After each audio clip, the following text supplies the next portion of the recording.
You see this right here? That's a 20-year chip. Today I celebrate 20 years sober. No drinking, no drugging, no smoking, no stealing. Now, yesterday was the 20-year anniversary of me turning myself into the courts for what I thought would become a life sentence. But I got high on the way to court, so I don't count that as my anniversary. Today is the anniversary.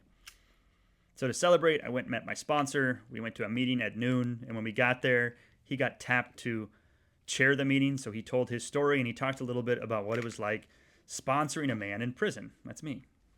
And then he tagged me, and I got up, and I talked a little bit about what it was like being sponsored by him in prison. Now, this man has a heart of gold, like a selfless human being. He came without knowing me in the slightest and visited me in the county jail and agreed to work with me. And he worked with me the whole time I was gone. County jail, prison, wherever I went.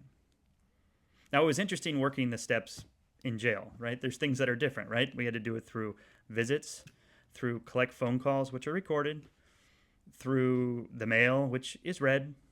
So it can be a little tricky, especially when you're working something like a fourth step where you write down this moral inventory, essentially a list of many things, but it includes stuff you've done wrong. And of course, I was fighting a case at the time, and that meant this list included the stuff that I had done wrong, that I was being tried for. So when I did my fifth step with him, which is share the moral inventory, it was in a visiting booth in the county jail.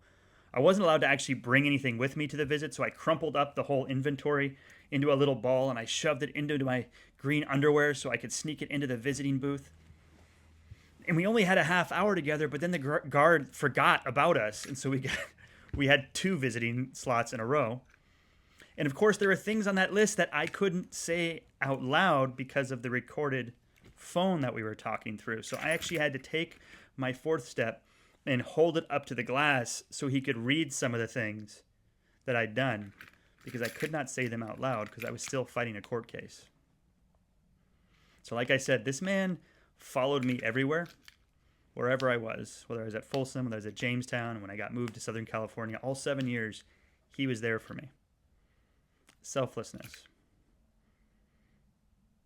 I wouldn't be here without him, and I also wouldn't be here without other people just like him. There were people who brought Buddhist services in. There were people who brought AA meetings inside. These people weren't paid. They were giving away what had been freely offered to them. I wouldn't be here without the generosity of other human beings. And for that, I'm grateful.